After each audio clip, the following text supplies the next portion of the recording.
Measures of dispersion. In this segment, we look at measures which tell us how spread out or dispersed our data might be.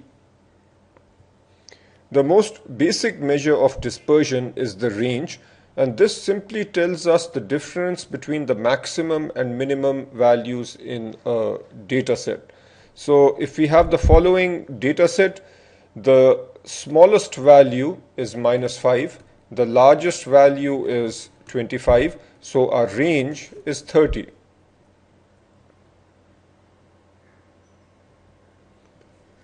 Next, we look at the mean absolute deviation, or MAD. This is the average of the absolute values of the deviations from the mean.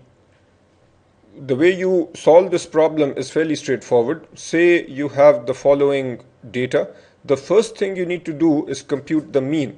So the mean for this data is the sum divided by 4. So the mean is 10.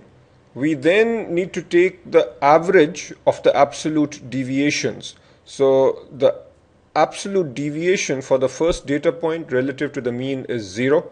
For the second data point, the absolute deviation is 15. For the third, it is 0. And for the fourth, the absolute deviation is again 15. And we need to take the average, so we divide by 4. We have 30 over 4, which is 7.5. Now do this practice question where you are given a data set and you need to find the mean absolute deviation.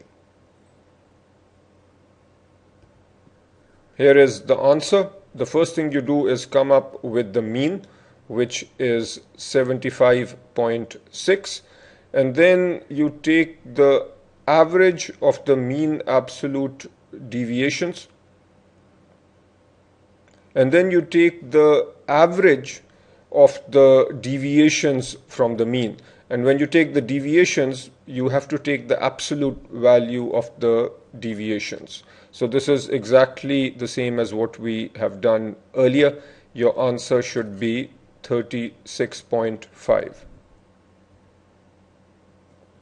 Next, we talk about population variance and standard deviation. This is the most important measure of dispersion. Population variance is the mean of the squared deviations from the mean. The population variance is computed using all members of a population. Let us take the same data set that we looked at earlier and say this represents the return on 4 stocks which are in your portfolio, and if your portfolio only consists of those 4 stocks, then that essentially is our entire population. Now, how do we compute the variance? In a few slides, I will show you the formulas, but at this stage, let us understand the concept. We are essentially looking at the deviation from the mean. So obviously the first thing to do is to compute the mean, which we have done earlier. The mean is equal to 10. The next thing we do is come up with the mean of the squared deviations from the mean. So what are the squared deviations from the mean? For the first data point, the squared deviation from the mean is 0. For the second data point, the squared deviation from the mean is 15 squared, because the deviation of -5 from 10 is 15, and we square that gives us 15 squared. Then the deviation here again is 0, and with 25 we have 15 squared. So we need to find the mean of these squared deviations. So we just add them all and divide by 4. And we get 112.5. So this is the population variance. The population standard deviation is defined as the positive square root of the population variance. So we simply take the positive square root of 112.5 and we get 10.6. So 10.6 is a measure of how spread out the data is around the mean.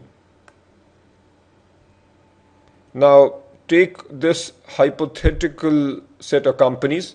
We are given the yields, and what you need to do is come up with the population variance. And remember, you need to first find the mean, then the deviations from the mean, square the deviations, and then find the average or mean of those squared deviations. Here is the somewhat ugly looking formula that I was referring to earlier, but notice this formula is doing exactly what I said. X represents each value, so I is equal to 1 to n, that's each value, minus the mean. The mean in this particular case is 14.71, and we are taking x minus the mean squared. This is the summation sign, so we are summing up all the numbers and dividing by n. So notice here, 10.5 is our first value, which is this one, minus 14.71, which is the mean, and then we square that, and we do the same for all the other values, these numbers, and then we add up those numbers and divide by 5 because we have 5 observations, and we then come up with the population variance. If we need the standard deviation, that is simply going to be the square root of 45.20. And notice, by taking the square root of 45.20, we come up with a number which has the same unit as the mean. Next, do this problem where again we have 4 companies. Here is the data, and now you need to find the population standard deviation. So essentially you find the variance and then take the square root. So the same formula, except we now have the square root. You find the mean, and then inside the square root sign is essentially the variance. By taking the square root, you come up with the population standard deviation. Now let's look at the sample variance and standard deviation. The point now is that a sample variance applies when we are dealing with a subset or sample of the total population. So if your total population now is defined as all stocks on a given stock exchange, and you pull out 4 stocks and you have the return on those 4 stocks now represent a sample, and the formula that we use or the mechanism that we use to calculate the variance is slightly different. What we now do is almost the same as what you saw earlier. As we did with the population, the first thing we need to find is the sample mean, which is 10. We then find the deviations from the sample and square those deviations. So 0, 15 squared, 0 and 15 squared, and then we find the mean of those deviations, so we divide. But the difference now is this: rather than dividing by n, which is 4, we need to divide by n minus 1. So this is 3, and that is the convention used when we are dealing with a sample. At this point, you don't need to get hung up with the reason for why this is done. Just take it as a given that when you are dealing with a sample, then you have to divide by n minus 1. So the value that we will get for the standard deviation and the variance will be higher. Once you have a value for the sample variance, you can find the sample standard deviation by simply taking the positive square root of the sample variance. Now let's do this problem. You are given the following companies and you are given the dividend yield, which is very high, but nevertheless, let's look at these numbers. The sample variance, notice, is the same formula except for the n minus 1. X bar is the sum of observations divided by number of observations. X bar is the symbol that we use for a sample mean, which is 14.71. Then the variance is the deviations from the mean squared, added up across all data points, and then divided by n minus 1. The sample variance is 56.49, and if we want the standard deviation, that is equal to 56.45. Now let's look at the use of the calculator. Take the same return data and we need to find the population and sample standard deviation. Here are the keystrokes. Second, data to enter into data entry mode. So second, and then data, which is right here. Then you need to type second clear work. This will clear all the data registers. Then you put in 10, that's this number right here, and enter. That sets your first data point to 10. Down arrow once and then a second time. When you put down arrow once, you will see Y01. But since we are only entering one set of data, you do not need to enter any information for Y. So we just down arrow past the Y. Then you will see X02, enter 5 plus minus. That is essentially then saying that the second data point is minus 5. You do the same for 10 and 25. You have now entered the 4 data points into the calculator. Then you hit second stat. This puts the calculator into statistics mode. And what you might see is uncertain. Either you might see 1-V, which stands for one variable, or you might see ln or something else on the display. What you need to do is keep hitting second set, second over here set, until you see 1V. This stands for one variable. Since you are doing one variable calculation, the calculator should be in a single variable or one variable mode. Once you see this, you should press the down arrow, and what you will see is n equals 4. This is telling you that we have 4 data points. You press the down arrow again and you will see X bar equals to 10. That is telling you that the mean of this data is 10.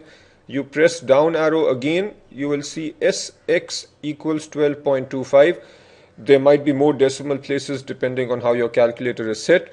So this stands for the sample standard deviation. The calculator obviously doesn't know whether this is a sample or a population. So it says that if these 4 data points are a sample, then the standard deviation is 12.26. And then you hit down arrow again, you will see this symbol.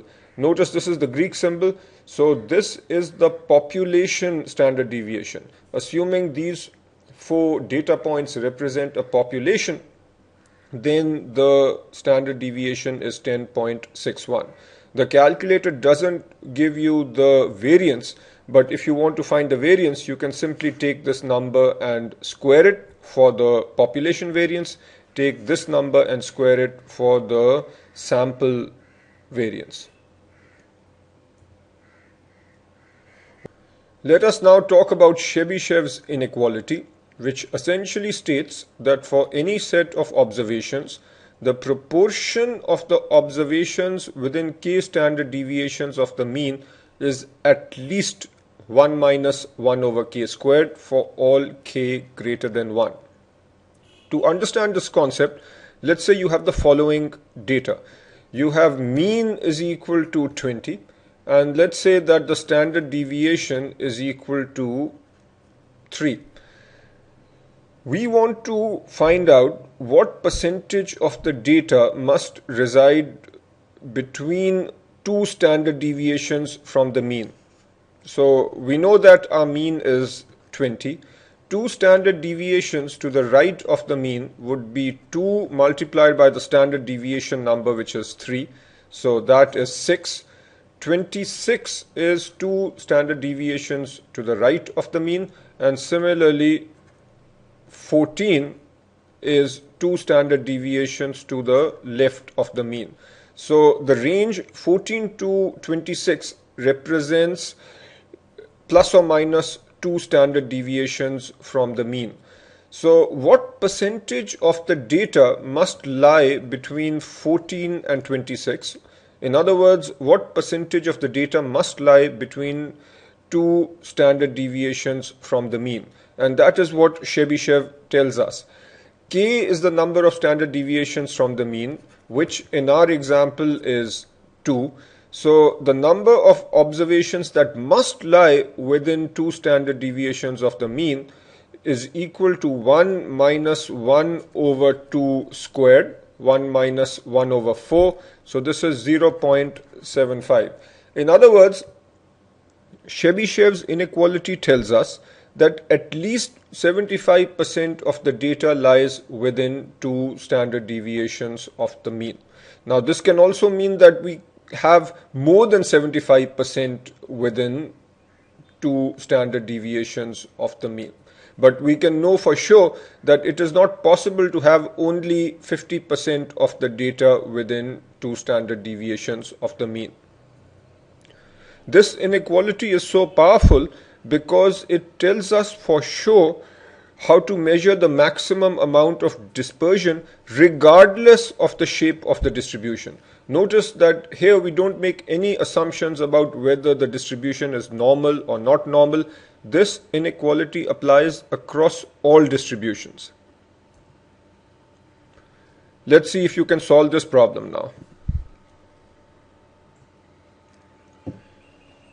Notice that when you plug in 3 over here, where 3 is the number of standard deviations, you will get 0.8889. So what that essentially means is that if we go 3 standard deviations from mean, we will cover at least 88.89% of the data. Moving now to the coefficient of variation. Coefficient of variation expresses how much dispersion exists relative to the mean of a distribution and allows for direct comparison of dispersion across data sets. It is used in investment analysis to compare relative risks. A simpler way of putting it is that the coefficient of variation is simply your variation per unit of return. In other words, if your coefficient of variation is high, that means that the investment is relatively risky because for every unit of return you have relatively high variation. So let us look at a simple example. You have investment A with a mean return of 7% and a standard deviation of 0.05. The coefficient of variation for A is going to be the standard deviation, which is 0.05, divided by the mean return. Since this is a percent, we need to convert it to a decimal, so that is 0.07. The coefficient of variation for B is equal to the standard deviation, which is 0.07, divided by the mean return, which is 0.12. The investment with the higher coefficient of variation is more risky. So you actually need to solve these two and figure out which one has the higher coefficient of variation. Investment A has a higher coefficient of variation and is therefore more risky. In case you forget whether the numerator or the denominator is this variation in the formula, The simple way to think of it is that the name is coefficient of variation. The emphasis is on variation, so we use variation or the standard deviation in the numerator. Now look at this example where you are given 3 bonds and you need to figure out the coefficient of variation for all 3. You simply need to divide the standard deviation by the mean. Notice here that I am using the percentages, and that's okay as long as we are consistent and both the numerator and denominator are using a percentage. The question asks for the lowest risk. Lowest risk would mean lowest coefficient of variation, and that would be B. The Sharpe ratio. The Sharpe ratio tells us whether a portfolio's excess returns are due to smart investment decisions or a result of excess risk. The Sharpe ratio is simply the return on a portfolio minus the risk-free rate divided by the standard deviation of the portfolio. So this is the excess return, and that is divided by the variation. So if you have a portfolio with a return of 10% where the risk-free rate is 4%, the excess return is 6%, we need to divide that by the standard deviation of the portfolio. Let's say that the standard deviation of the portfolio is 12%. This would mean that the Sharpe ratio is 6% over 12%, which is 0.5. Now this in of itself doesn't tell us whether the Sharpe ratio is good or bad. You need to compare with other portfolios. If you have another portfolio where the Sharpe ratio is 0.7, then this other portfolio is giving us a better return relative to risk. The way you can think of this is we are determining through the Sharpe ratio our excess return per unit of risk. And obviously it is better to have higher return or higher excess return per unit of risk. Let us solve this problem now. We are given 3 portfolios and we are given the mean returns and the variance for all 3 portfolios. You want to determine which has the highest Sharpe ratio. In other words, which portfolio is giving us the highest excess return per unit of risk. So all we need to do is the following. We take each return, subtract the risk-free rate and divide by the variance. If you do the calculations, you will notice that portfolio A is giving us the highest return per unit of risk and is therefore the best portfolio. Notice that we are given the variance numbers, which means that we have to take the square root of the variance to come up with the standard deviation. Symmetry and skewness in return distributions. Skewness or skew refers to the extent to which a distribution is not symmetric. Now, when you have a normal distribution, it has a skewness of 0, or we can say that a normal distribution is symmetric. What that means is we have an equal distribution on each side of the mean. This could be your mean, this is also the median, this is also the mode, and the distribution on each side is the same. This is symmetric, so the skewness is equal to 0. A positively skewed distribution is characterized by many outliers in the upper region or the right tail. This is called the right tail. Notice that we have several outliers over here. This is called a right skew. When you have a right skew or a positive skew, these outliers on the right pull the mean to the right. So the mean is going to be greater than the median, which is over here, which is going to be greater than the mode. Mode is the most frequently occurring item, so that is over here. This is the mode, and we essentially have this relationship where the mean is greater than the median, which is greater than the mode for a positively skewed distribution. For a negatively skewed distribution, we have a large number of outliers on the left. This is the left tail. What this does is pull the mean to the left. Therefore, in this situation, we have a mode which is greater than the median, which is greater than the mean. Let us look at a practice problem. Which of the following is most likely characterized by frequent small losses and a few extreme gains?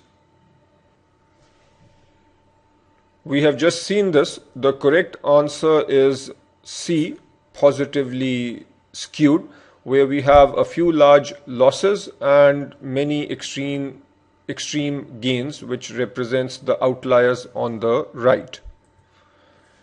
Which of the following is most likely to be true for a negatively skewed distribution? And we just saw this. In a negative skew, you have a relationship like this, where the mean is pulled out to the left, the mode is over here, and the median is in the middle. So you will have a situation where the mean is less than the median, which is less than the mode. Now try this one. The correct answer is A. Moving now to kurtosis. Kurtosis is the degree to which a distribution is more or less peaked than a normal distribution. Now just take this as a given that a normal distribution has a kurtosis of 3. A kurtosis is a measure of how peaked a given distribution is. So this is a normal distribution with kurtosis equal to 3. If you have a distribution which has fatter tails and is more peaked than normal, such as this one, this has excess kurtosis. Let's say this has kurtosis equal to 5. The excess kurtosis is 5 minus the normal of 3, which is 2. Excess kurtosis here is equal to 2. When a distribution has excess kurtosis, we say that it is leptokurtic, and you just need to remember that. A normal distribution which has a kurtosis of 3 is called mesokurtic. A leptokurtic, as I have already said, is more peaked and has fatter tails relative to a normal distribution. Platykurtic means that kurtosis is less than 3. A platykurtic distribution is less peaked relative to a normal distribution. These are the core points that you need to remember with regards to kurtosis. Here are the sorts of questions you might see on the exam. Which of the following is most likely to be a measure of when a distribution is more or less peaked compared to a normal distribution? So all you really need to do here is remember the term. The correct answer, as you have just seen, is C. A distribution identical to a normal distribution is, and here again you just have to remember the fact that a mesokurtic distribution has a kurtosis of 3, and this is your normal distribution. The final section in this very long reading now, using geometric and arithmetic means. A geometric mean is appropriate for making investment statements about past performance. Now let us look at a straightforward example. Say you had $100 2 years ago and you had a return of 100% in year 1 and minus 50% in year 2. What was your mean return? If you simply take the arithmetic mean, then you will have 100 and then minus 50. So that is 50 divided by 2, which is equal to 25%. So the arithmetic mean is 25%. But look at what's actually happening. When you have $100, in the first year you get 100% return. So you end up with $200 at the end of the first year. But then in the second year you lose 50%. Which means that you are back down to 100. So in reality, you have not made any money. You started with 100, you end up with 100, so your mean return really is 0%. Arithmetic mean, however, is telling you that the return is 25%. So clearly the arithmetic mean is not the right measure when you are looking at returns over a period of time. A better measure is the geometric mean. So let's look at how we would calculate the geometric mean. If you recall, with geometric mean, you do 1 plus the return in the first year. 100% return means you just do 1 plus 1. Remember, a 50% return would have meant that we do 1 plus 0.5. So 100% return means that we do 1 plus 1. And then you multiply by the return for the second year, 1 plus the return for the second year, which is actually minus 0.5. And then you raise to the power of 1 over 2. We have 2 multiplied by 0.5 raised to the power of half. So what you have is 2 times 0.5 is 1. 1 to the power of half is still 1. And then you minus the 1 to get a rate, and you end up with 0. So your geometric mean is 0, which means that on average you are getting a 0% return, and that is a much more accurate depiction of what is happening. An arithmetic mean is appropriate for making investment statements in a forward-looking context. If you have $100 now and the two possible returns for the upcoming year are a 100% gain or a minus 50% loss, what is the expected value? Here it makes sense to look at the arithmetic mean of 100 and minus 50 and to say that our expected return is 100 plus minus 50 over 2, which is equal to 25%. So saying that our expected return is 25% is appropriate. However, in the first scenario where we have time series data, there the appropriate measure is the geometric mean. So that is it. We are done with this reading. Just a few major summary points.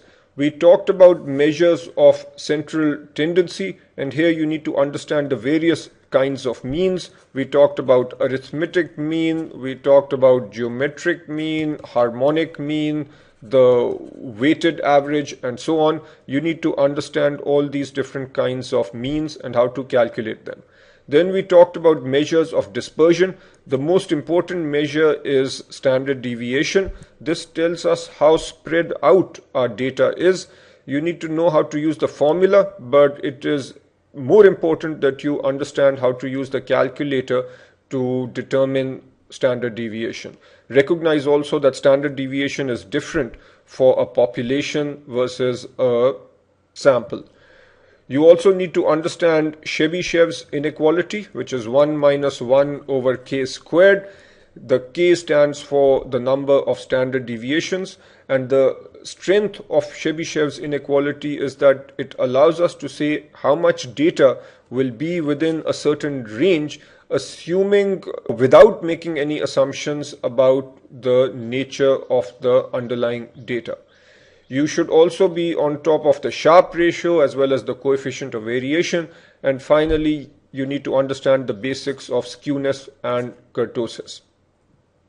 In terms of the work that you now need to do, go over the learning objectives outlined in the curriculum, go over the examples and practice problems, especially the shorter problems or the multiple choice oriented problems in the curriculum.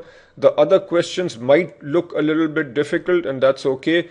At least read the solutions and try to figure out what the curriculum is trying to say. I would say it is more important that you do practice questions from other sources like Schweser, and try to do as many questions as possible to make sure that you are on top of this material. That is it.